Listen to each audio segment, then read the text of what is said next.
Alrighty, thank you everyone. Good afternoon and welcome to the FSA online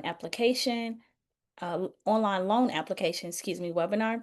This is a collaborative webinar that is led by National Young Farmers Coalition in partnership with RAFI, which is the Rural Advancement Foundation International USA. Um, and if we go to the next slide, we can get into some more details.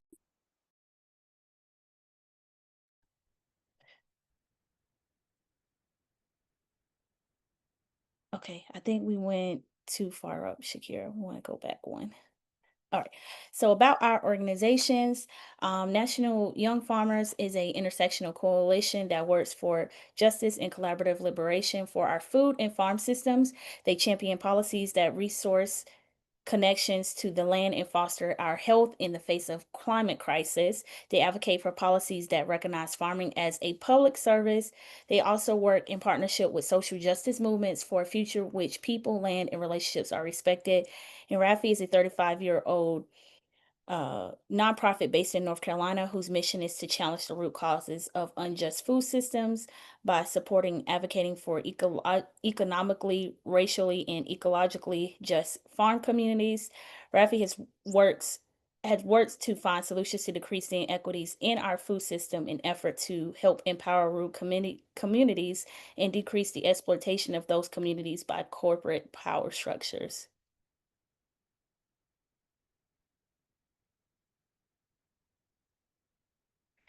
And before we dive into the content of today, just a few Zoom housekeeping. Everyone will be on mute, obviously, because this is a webinar, but there will be an opportunity to unmute during the Q&A portion. This webinar is being recorded and will be shared with attendees afterwards. And if you have questions, there should be a box where you can put those questions in during the webinar, and we will answer those after we complete the presentation. And just for your reference, these are our panelists today. So I'm T. Turner. I'm the Farm Services Director with Rafi. We also have Shakira. I'm not going to say your last name, Shakira, because I don't want to butcher it. Who is the Farm Services Agency Technical Assistant. I'll let her formally introduce herself when it's time. And then we have Ebony Severson, who is the USDA Access and Accountability Organizer. And finally, we have Rachel Stewart, who is the Farm Service Agency technical assistant as well. So I'm going to pass it to Ebony to start us off with some information about FSA. Good afternoon, everybody. And so what we're going to do now is a simple overview of Farm Service Agency loans within the USDA. And we're going to go over direct versus guaranteed loans, farm operating loans, farm ownership loans, micro loans, youth loans, and emergency loans, which make up the umbrella of loans under the FSA. And so some of the basic eligibility requirements that you must be the owner operator of a family farm, the legal ability to set responsibility for the loan obligation, um, excuse me, having trouble obtaining sufficient credit elsewhere, have an acceptable credit history. They aren't really looking for a certain credit score, but you gotta have proof or documentation of, making payments on time, not being in default on payments, not having collections on your account. At least I believe it's within the past 2 years that they look at.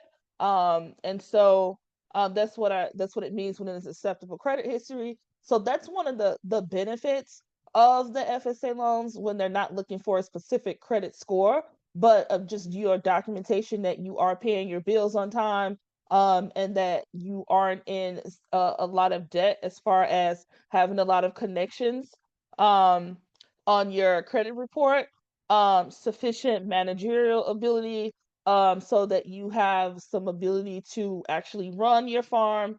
You can be a U.S. citizen, non-citizen national, or legal resident alien. No previous debt forgiveness by the Farm Service Agency. No delinquency on federal debt other than IRS tax debt, and that's something to note.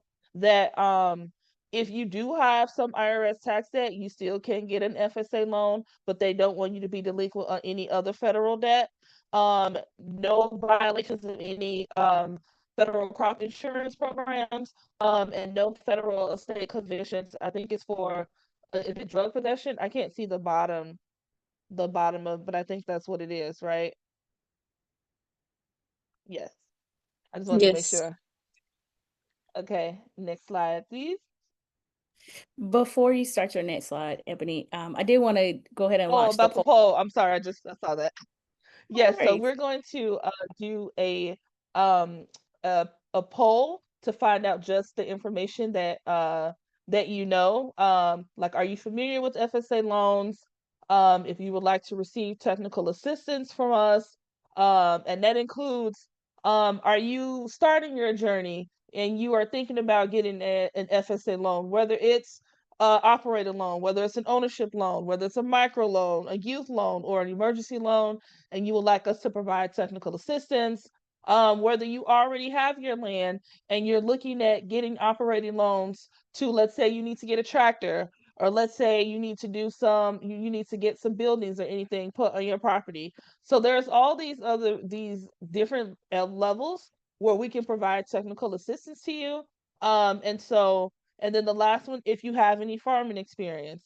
And so these are just things that we're tracking right now. So please fill out those polls. And then we will continue with our presentation.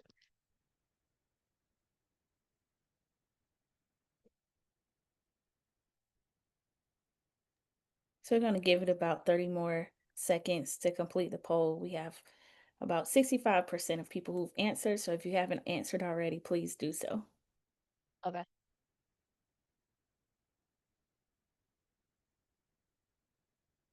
Shakira, did we skip a slide? I'm sorry. My eyes was looking the wrong way.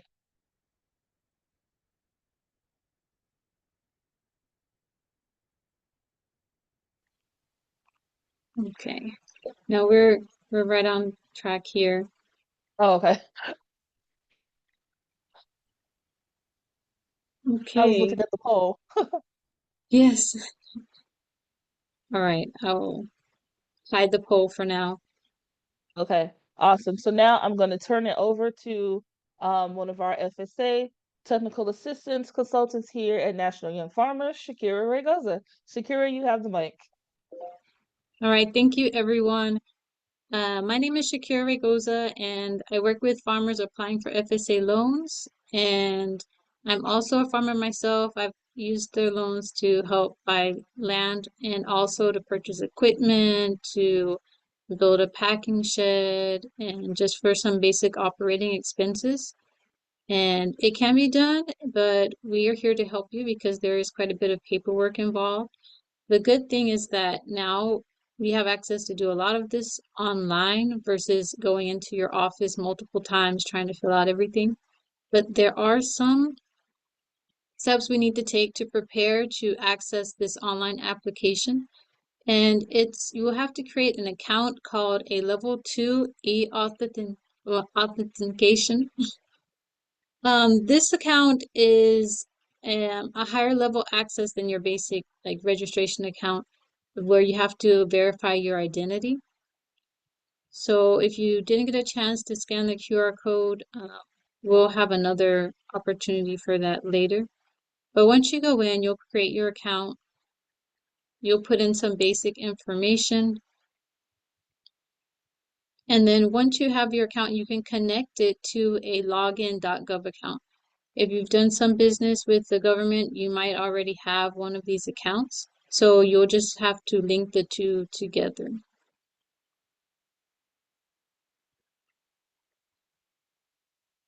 So as I mentioned, it's a higher level than just your basic registration account where you have to submit documentation to provide proof of who you are, like your driver's license, your social security card.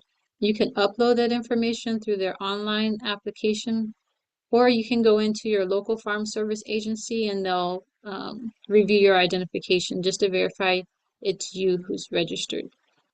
And while you're in the office, take advantage of the time to fill out a customer intake form, which is a customer data sheet. and that'll help you with the application process. So once you're in the system, a lot of the information will populate, like your address, your phone number, the location of your farm. So just to review, in order to process or access the online application, you'll need the login.gov account or the e-authorization account. You'll verify your identity, and then you'll fill out the customer data sheet with USDA. So this application system has been up for a couple of years now, came out in 2023, although a lot of people have not taken advantage of it. So that's the point of this webinar, to get you familiar with the process and the steps. I would like to point out that this is only available right now for individual producers and married couples that are filing jointly. And if you are filing jointly, it's as an informal entity, so it wouldn't be an LLC. So you wouldn't be able to take advantage of this option. But if it's just like a sole proprietorship and you work alongside your spouse, then you're able to apply together. And this is a QR code. It'll take you directly to their online application tool. So before you get started, just like filling out a paper documentation, a paper application, you're going to need to get all of your documents in order. And so just to review pretty quickly here, what are some basic items you can expect for them to ask for? Your tax returns, your W-2s, any proof of income off the farm, like pay stubs. If you're self-employed, you want to provide proof of contracts or payments that you've received. Also, you'll prepare your farm business plan, and you can use that plan to incorporate or to fill out the form that they have, or you can upload your own. But it's highly recommended that you use the FSA form so that the office doesn't have to do that process. It'll save time in processing your application. Any debts that you have, they want to show proof of that. So that could be your credit card statements or any loan statements. And of course, any information you have on your pricing or your contracts, you want to have that all ready to go. If you don't, you can still get started. You can save your work, but it's always helpful to get it in order before you get started. So once you are in the website, if you're accessing it from your phone, it should look pretty similar to this. You'll click the Apply Now button. If you're not ready to apply, this has some good tools for you to go and just browse through. You can review the eligibility requirements again at the Am I Ready tab. And also they have a loan tool calculator, so you can project what your payment is going to look like based on how much you want to borrow. Okay, so now you got your login, you're in. This is what it looks like when you go in right here. So there's a dashboard and it's pretty self-explanatory, but we're just going to go through it pretty quickly because it's kind of long, but I'm going to rush a little bit and we'll save time for questions at the end. But just to get you familiar with the tool, and we can assist you as you walk through this process if you like technical assistance later. So these are screenshots that I took from my account that I have created. So you're going to start the loan application. And as you can see, there's about 15 steps to go through. This is step 1, where you're going to certify that you are actually the operator, or you will be the operator of a farm, a business that is producing income for profit. Unfortunately, FSA is not financing nonprofits at this time, so they do want to verify that you are a business entity applying for the loan. As I mentioned before, there's 2 different types of applicants. You can fill out the application as an individual or as a married couple filing jointly, so you can select those. And you can do 2 different applications at the same time, one as an individual and one as a couple. The next step is to fill out your applicant profile. If you went into the office, this will already be automatically populated for you. It'll have all your basic information, your name, email address, date of birth, phone number, your mailing and physical address, your citizenship status, social security number, marital status, veteran status, race, ethnicity, and sex.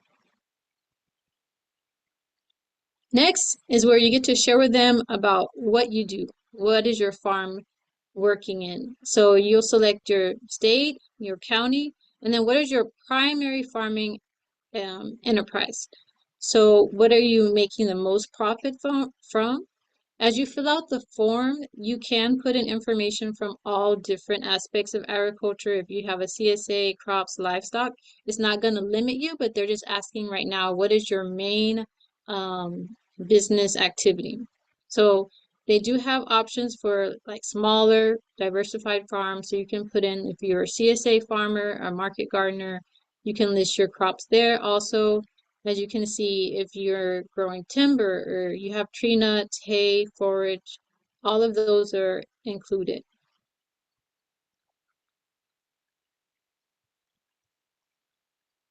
Okay, so as we get past that, just general information, then you're going to certify that you meet the eligibility requirements.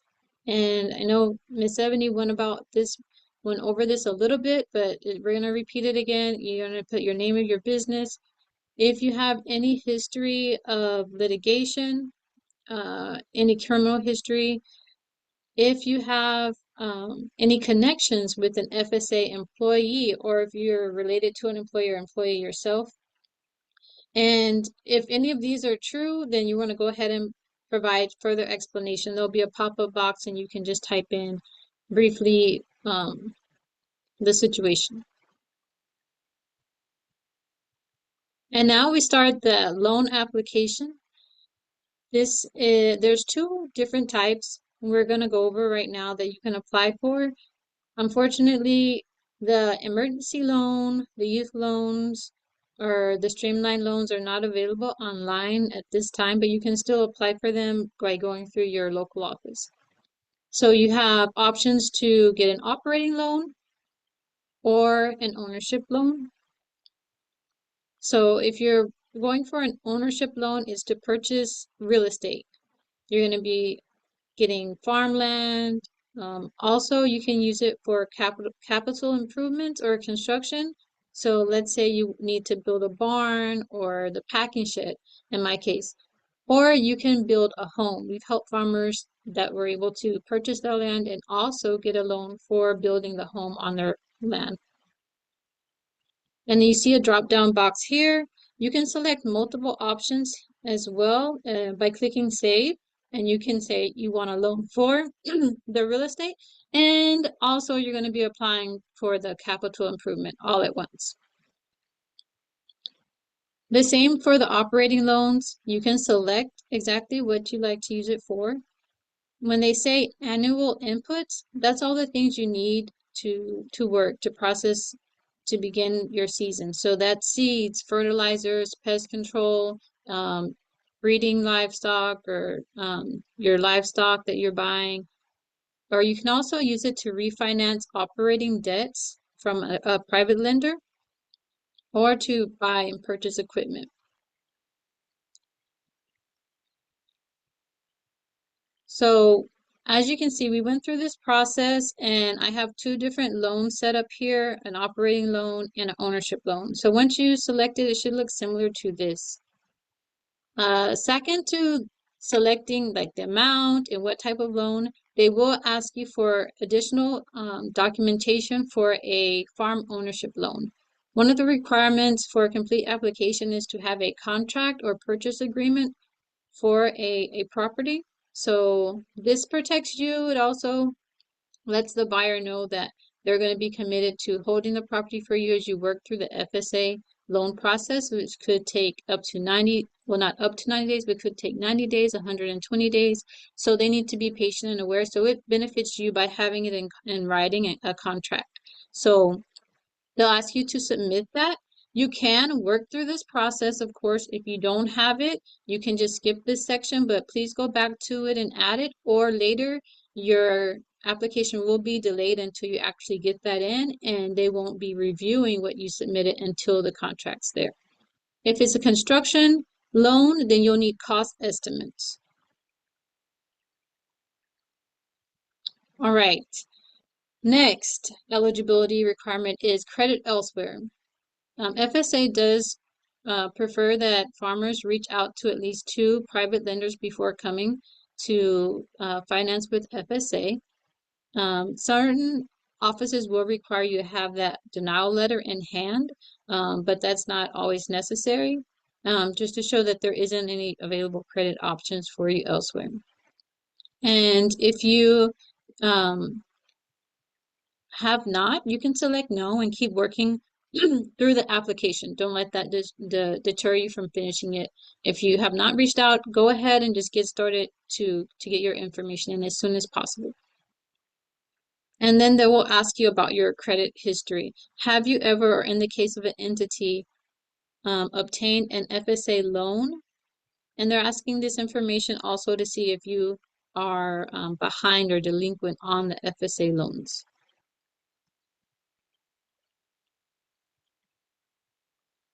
So some of the eligibility requirements are no previous debt forgiveness by FSA, no delinquency on federal debts other than IRS tax debt, no federal crop insurance violations, or no convictions for growing controlled substances.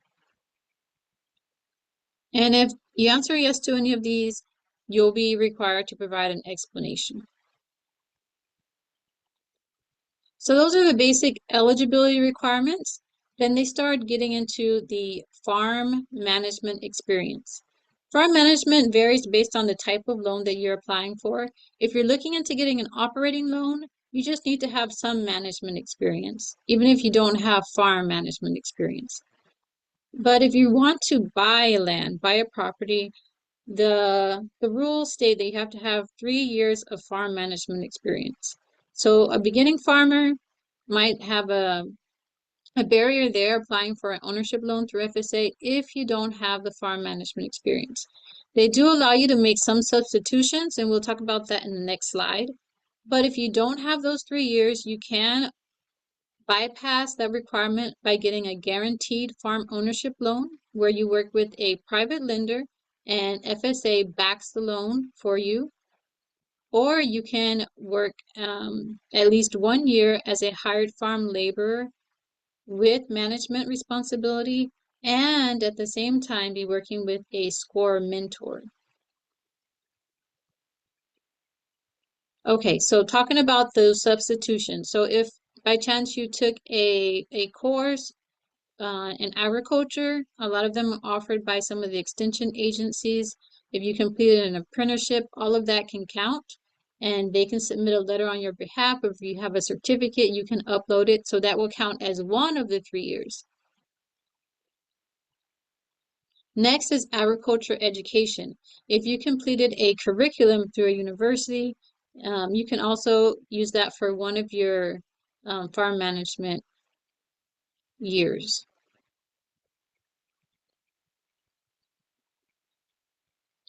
Okay. And also military experience can be used. Also, if you have been managing a business, you have your own business on the side, then you can use that experience for one of those years. So to document your farming experiences, you have several options. Either you have operated your own farm, or let's say you grew up on a family farm and you had management responsibilities. Let's say you were in charge of the egg operation and you made decisions on the livestock you were going to buy, the feed, you were in charge and you made day-to-day decisions on the family farm, then that will count. Also, if you were employed on another farm and you had management experience, and it wouldn't just be like a farm hand where they gave you tasks and duties to do, but you actually had to be making decisions about what to buy and how to take care of the farm. And here you can upload all of that extra documentation, a letter from your SCORE mentor, a transcript, a written statement from a third party. Say, I worked with this person on this farm and they were in charge of managing the CSA, something like that.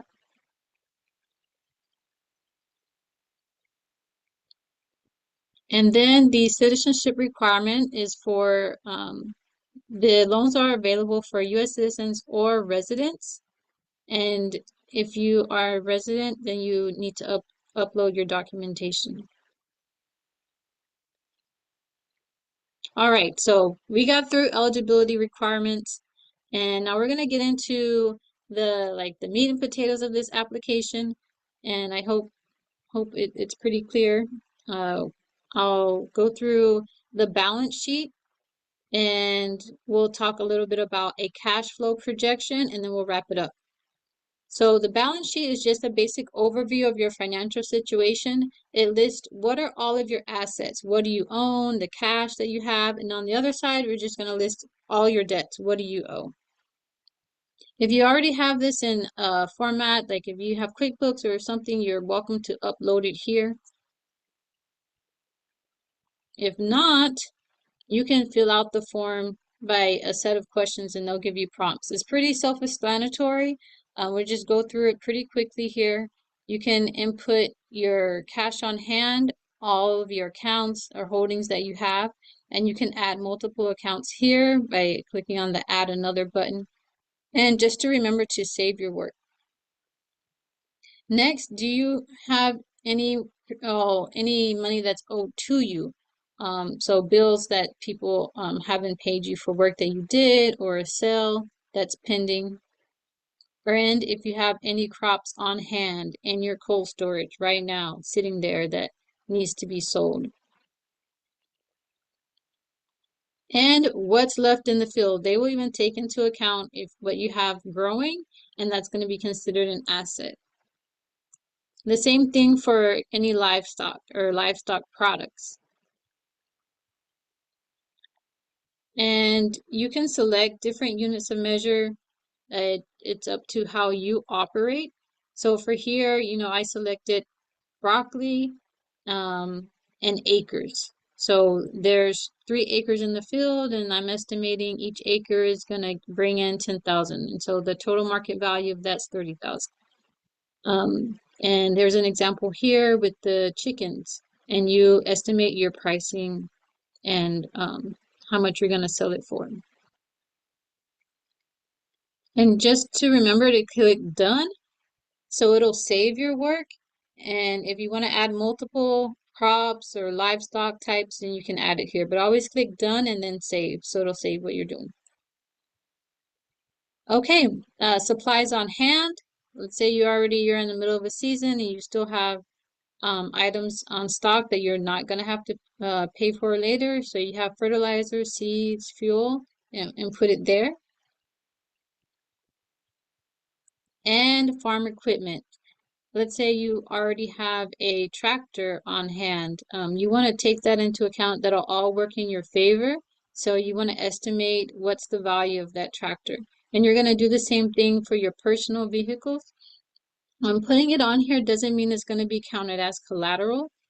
So don't let that be a concern. You want to add as many assets as you can so they'll make your financials look better. So if you have a personal vehicle that you own outright that you're not making payments for, and if you have any livestock. Okay, farm real estate. If you own your farm currently, add that as well. What is your total acreage and what is the market rate right now? And you'll do the same for non-farm real estate. If you have your home, even if it's not, let's say, paid for, but it's your asset. So if you're still paying it off, you're still paying off your farm, it's okay. You're going to include it here under assets, the market value. And then once we get to the debts or the liabilities, you're going to write what's your balance remaining. Any additional assets, any stocks, bonds, retirement accounts, and income from non-farm businesses. Okay, So we finished that first side. That's all your assets, all the things you have going for you. And now we're going to flip to the other side of the balance sheet, which are your debts. These share the information here that's needed. It'll help you process your application so much faster if you have all this paperwork prepared. I've been delayed just because they need these statements. So any invoices that you have that you need to pay out, income taxes that are due, loans that you have that are due within or less than 12 months, and any that are due in 1 to 7 years. You'll fill in as many details as you can. The creditor, obviously who you owe, what it was for, your remaining balance, your interest rate, and the amount of your monthly payment. If you have a debt that's over 5,000, you will be prompted to upload documentation, which could be your bank statement or your credit card statement. And the same thing applies if you have that loan for your farm that's over 7 years. This is where you're going to put actually what your payment is for those assets. So they also will look at your family living wages, so you'll put in your tax returns. And now we're going to work into your production records. If you haven't farmed, don't worry, they won't require it. But if you say, hey, I farmed for 1 year, then they're going to want to see, well, how much did you produce in that year? Okay, that's the basics on the financials. We do get into the farm operating plan. Our time is coming a little bit short. I want to make sure we cover everything with you today. So the farm operating plan can be your business plan. You can upload this or you can fill it in through the online system. As you can see, it's pretty intuitive. If you filled out online forms before, I think you can complete this pretty quickly. Or you can get assistance through FSA or call one of us. We'll be happy to help you. So this is very important. Take your time doing this. The cash flow projection is where you're going to show them that you are able to pay this loan back. So your numbers have to work. As you say, your math needs to be mathing. Pay attention to details. You want to type in your crop. We're just going with the vegetable here. How many pounds? What are you using to measure? If you're a small scale farmer, maybe you only have a 100-foot row. But if you're a large scale farmer, you're going to put in acres, the number of acres, the projected yield, farm use. If you're not familiar with farm use, is what you're using on your farm that you're not selling. So if you have broccoli and you're going to be processing it or canning it and later you're going to sell it, that's where value added comes in. So that's farm use. And what's your share and the profits and the cost. So work through this, take your time, and then you're going to project how much you're going to make. FSA has their own pricing system. So, we put our price and they're going to compare it to their county prices. It's beneficial to you to have your own pricing contract written down so that you can go with your rate, because typically FSA rates are a lot less than your own rate. So if you have a CSA membership where it says they're going to pay you $50 for your vegetable box, then that's going to help you. If you have forward contracting, even email something written that states your pricing. So you'll go through the system and start uploading all of your information. Outside of the sales, if you have any other income, if you're doing events at your farm, if you have off-farm work, if you're still with your full-time job, you can input or upload your pay stubs here. And then just like we went through the income, you're going to go through all of your expenses. This could be as simple as a copy and paste from your Schedule F.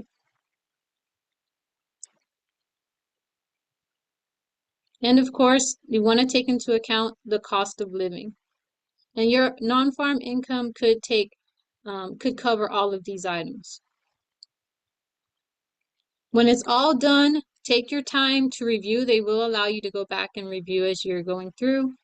And when you come in, your dashboard will look like this, and you can select the little pencil to edit your application. Lastly, you're going to certify that the information is correct and that you're aware of certain programs that are available to you. So read through that and certify that you've read through those programs. And finally, the signature page, you're ready to submit. You will put in your full name, check the box, and your application is off. But not without paying for that credit report fee, which is $16. And if you have a entity or informal entity, if you're applying jointly with your spouse, then you have to pay for both of them. So it'll be $32. And you can pay for that online. And once it's submitted, you'll get a prompt that says your application has been submitted, and FSA has 7 calendar days to get back to you. They'll let you know if it's complete or if you're pending more information. But in the meantime, while you're waiting, you can check the status of your application in your dashboard. Okay, well, we are done. I know that was pretty quick, but as you can see, it's a very simple system. It has a lot of options and choices for you, and we're here to support you as you go through the application. Just to review, here are all our names and our contact information. So please reach out to us. We'll be happy to assist. So I'm going to turn the time over for questions now.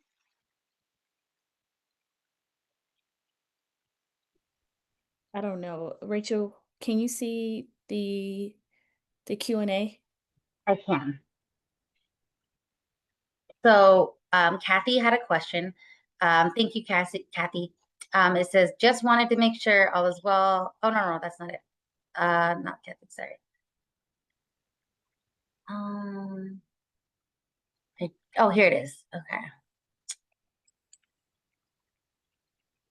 I saw different questions from somebody. I want to find them because I can start. So it looks like Lotus okay, perfect. So registered farm business LLCs aren't able to apply for FSA loan at all, or not able to use the online portal. So Yep. they can apply, just the online portal is not available at this time for LLCs.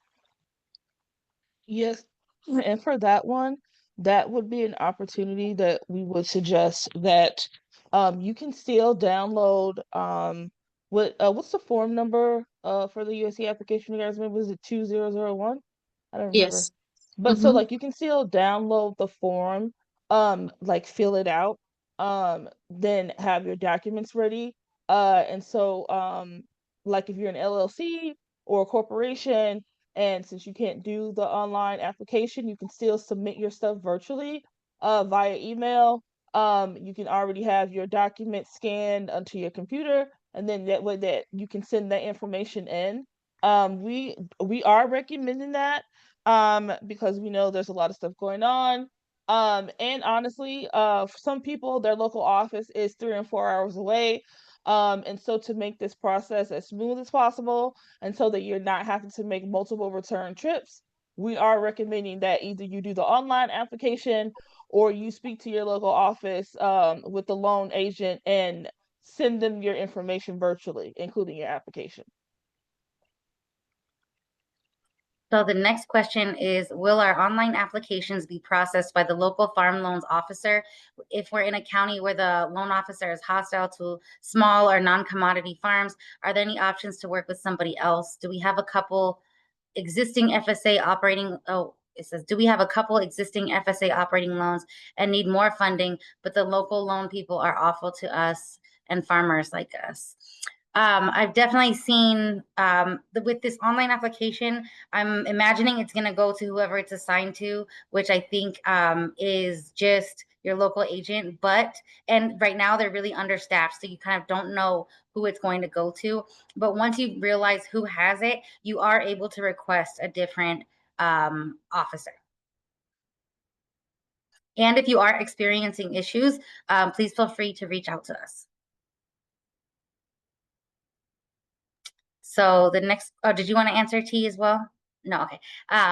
what is the typical turnaround time for online applicants, more for operating than ownership loans?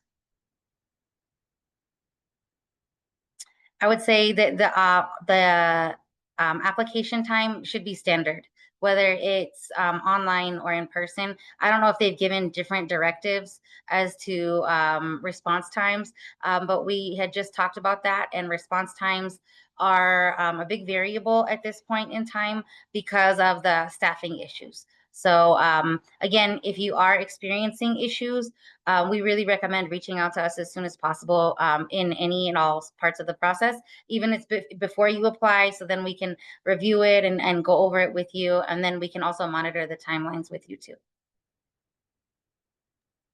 Yes. Do construction. Okay, Oh, I'm go ahead. sorry, Rachel. I just wanted to add, we're here to help you as a farmer through this technical assistance process, completing your FSA application.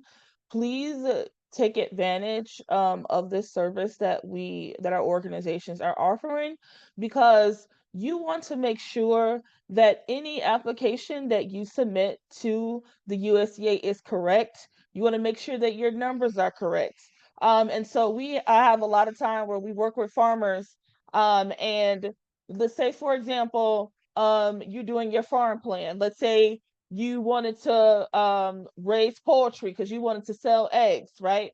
If your numbers do not make enough sense where you're going to be able to make enough profit to pay your farm loan, then it doesn't make sense for you to do an application if you're not going to be able to make enough profit, including any existing income that you have, to get the loan, right? And so we want to make sure that your application is successful, because we want to get more farmers access to land. We want to get more farmers access to operating capital. And so please, please, please, if you have any questions after this, please reach out to us via email, and we'll follow up with you, because we always want to make sure that you're starting at a good point. So let's say you submit your application and it's been 120 days and you haven't heard back, like, let us know so we can follow up. That's what we're here for. And we want to know what we're following up with. So let's say you did put all this time and energy, but you didn't have all the documents correct. Do you know what I mean? And maybe they just let the time lapse on the application. So the more information you give us, the better. Then we don't have to find out later in the application process what was missing. And also gathering and even completing a paper application before you do the online application, so you just know what facts you're submitting here to there, could also help us communicate better. Okay, so the next question is, do construction loans also need environmental permitting done? Did NEPA historic preservation requirements go away for a whole report being done prior to the application? We're dealing with this right now, actually. So I was going to mention that anytime you're going to do construction, it makes sense to say, I'm going to apply for everything all at once. I'm applying for the land, I'm applying for the operating, but I'm applying for the construction. But what that means is that you have the issues with the NEPA. You have the issues with SHPO and TIPO. So it's the construction has to be reviewed by the federal government, and tribes have to waiting period, where if they say at the very end of the waiting period of 30 days, let's say day 26, for the environmental, because there's environmental reviews you have to do. Anytime you're going to do construction, it complicates the loan process a lot. So sometimes it is better to close on the property and then apply for the construction, if that's what you want to do. If you're like, I just want to get the property first, I don't want there to be delays, then you'll have multiple due dates. So it can be hit or miss. And if you're willing to go through and understand that it's going to be a more complicated process, but it might be worth it more in the end because it's all out of the way. But what happens if a tribe organization or tribe says they have one question about your construction, which it does happen, then that resets the clock on your construction, and it puts your whole loan process out for anything closing another 30 days. So this can go on for a long time, actually. And you're going to have to work with the seller of the land to renegotiate the price. And like I said, we're going through it right now with the farmer. So just be aware. It's great to like say, yes, I want to build, I want to have my house, I want to have this, but it's sometimes easier to just put like a mobile home down instead of building a whole construction. So anyways, there's options with this stuff. Rachel, Anything? Yeah. Kathy had follow-up questions in the chat. She said, is the construction loan the same as the construction to mortgage loan? If so, do they require a specific contractor for the bill? I've seen info about choosing lenders or contractors from a specified list. No. So it's different. They need to be certified contractors. Usually, if you're going to do construction, they want to see at least 3 quotes. And the construction is harder because let's say you get approved for 300,000, then okay, let me back up. There's the ownership loan and the operating loan. The ownership loan is anything affixated to the land, which counts as your house. And that house is going to build the value of the land. So they're willing, so house, fencing, wells, those infrastructures, they matter. And that can go under your ownership loan. So it's not a mortgage loan. They don't do mortgage loans. Rural development does mortgage loans. But this one is all considered under your farm loan because to operate as a farm, you need a house. Or you need to live. And so they cover the house. Now, your construction, let's say you get approved for like 350,000 for your construction.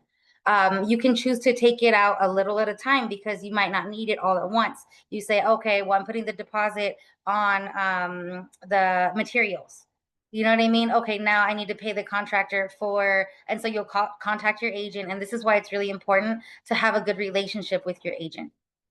So you're approved for that money and then you're able to draw on it whenever you want. And it's usually like when you say, I need to take out 50,000 for this, then within 2 days, it gets sent to your account. So these are things where they need a clear understanding of your farm plan and what you're doing and what you're building.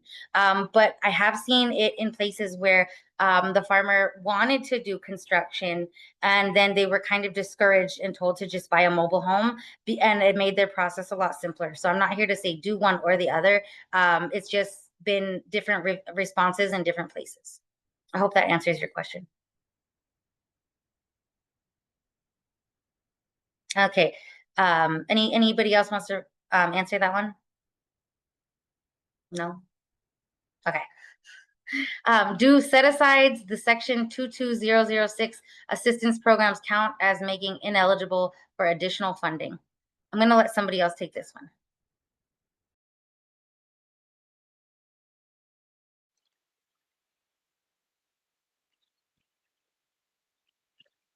I don't have an answer for that one, but I will check into it and let you know. It's this anonymous attendee, but please reach out to us by email, and we'll see. Okay, so then what does the present climate look like in terms of approval? You know, I've been seeing a lot of approvals actually out here in Arizona. These are people that I've worked with or that I've told like a year ago about the loans. And we've made a lot of progress with our farm service agency out here, where at one point it was really difficult. And then now they're working a lot more with people. The DFAT program changed things for some people. There were officers let go who were causing problems. I'm not saying it's perfect anywhere, but also right now, there is really low staffing, extremely low staffing. So right now in Arizona, there are 3 current people for the whole state approving loans. So I'm just putting that out there because that's just one state. There's 50. So imagine how each one is going. It's not it's very common to call and leave a message and find out that person is no longer at the USDA. So especially like outreach coordinators, new people you're dealing with. So these are internal delays. But what I would say is the best indicator for success is having a solid farm plan. Understanding this application process. And if you have a solid farm plan, then there's no reason for them to say no. And that's what we've kind of mastered as a team. And that's what we're here for, to try to like check and double check, like, okay, what are your goals? What are you producing? And that's why I wanted to answer the questions that you had earlier, because yes, you can use it for land. Yes, you can use it for processing in a way. Do you know what I mean? So it's all about how you word it and what you're asking for, because we want to help you reach your goals and make sure that everything's asked and conveyed clearly. Okay. Anybody else want to add? No. Okay. What if approved for a loan, but the interest rate causes a hardship? This is the lowest interest rate you're going to get in the country. So there's no other, like, unless you use a private lender, maybe who says I'm a 1% or 0%, you get the federal interest rate. So if you look and search what is the federal interest rate today, because it can change day to day, you are going to get that rate. And also, if you are a business looking for money, double that federal interest rate, and that is the commercial interest rate. So you're getting half of the commercial interest rate because you're a farm. So right now, I want to say it's like in the fives, but it's higher. You know, years ago it was in the threes, but you're still getting something with also an annual payment. So you get to get the money up front, get to build your crop, grow your crop, sell your crop, and then you pay it off. But on top of that, so having that one payment a year is very different than any other lender as well. And then lastly, first payments are the most difficult. So I really recommend holding on to some of the money you receive, or trying to make smaller payments throughout the year to make sure that your first payment is made. And I also have a farm loan as well. So I understand that these things are really difficult. So I'm trying to let everybody know, because they are accelerating farms and they do foreclose after 6 months of non-payment. So we want everybody to be aware of the process before they go into it. So Yes, if you're and referring, oh, go ahead. oh, I was just gonna say that I just actually pulled it up because I remember the 3% days. Oh man. So right now, the current interest rates for a direct ownership loan is 5.875%. That includes the ownership microloans. And then if you're looking at operating direct or microloans, that interest rate is 4.875. So the operating loans and the ownership loans have different interest rates. The ownership loans interest rate is higher than the operating loan, but then also the operating loan has a quicker repayment time. Sorry, And Rachel, then, I just wanted to share no, that. that's okay.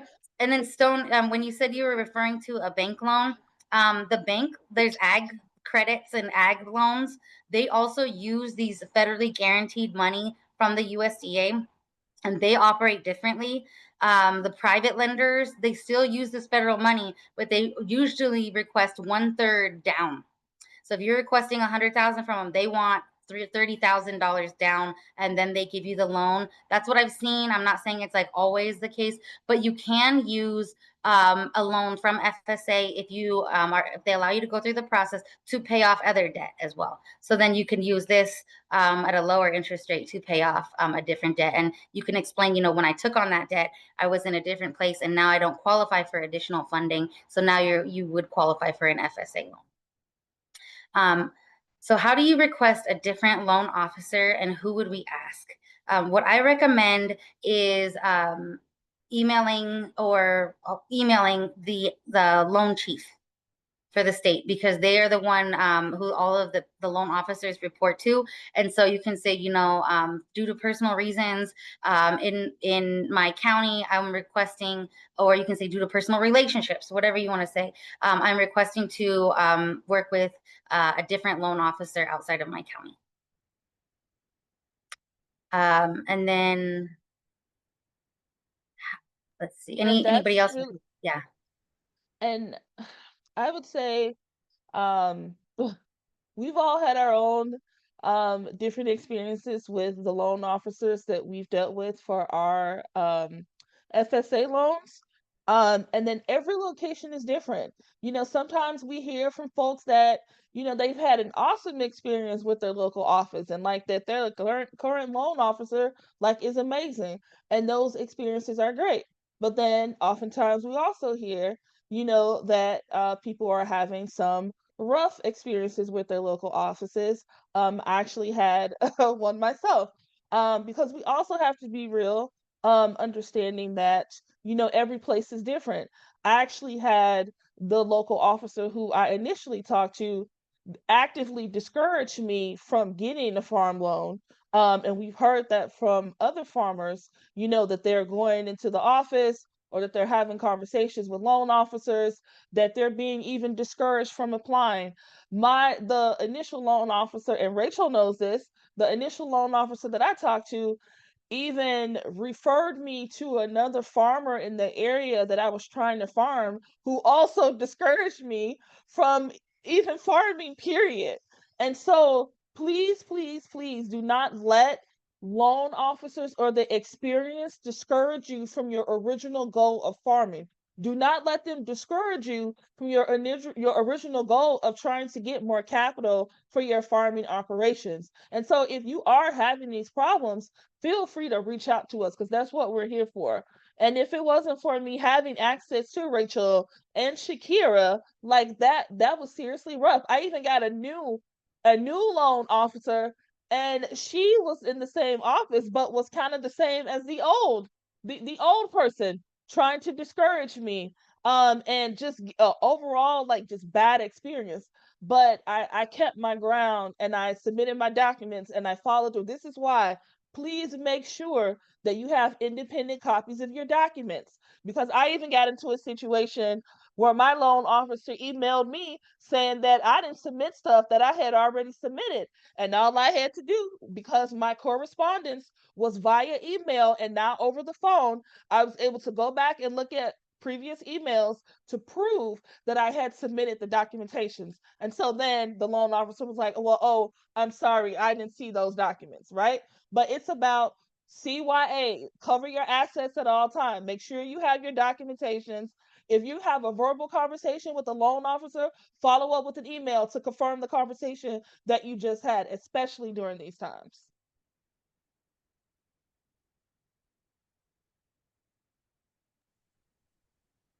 So I think that's all the questions, the ones who were typed out.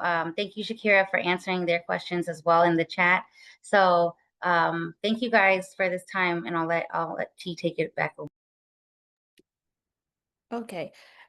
Thank you, ladies. I do want to just echo a sentiment that Ebony had just stated. Shakira and Rachel has been very helpful in helping some farmers that's come through Rafi as well too. The example that Rachel was given about the construction, that was actually a farmer we had worked with collaboratively. So these are really good resources to use. Don't feel like you are being burdensome. Like all three of these women really want to advocate for you and wanted to assist you in getting the assistance that you need. So definitely don't hesitate to reach out.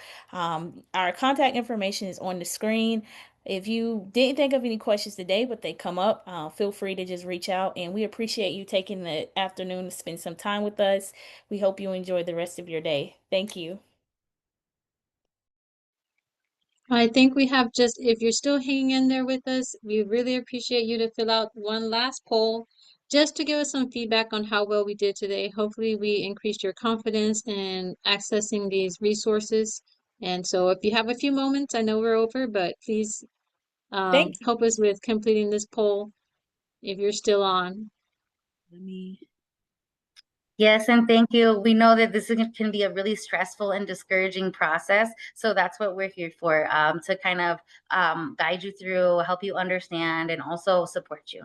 So all these people have been an emotional support when I've gone through this process as well.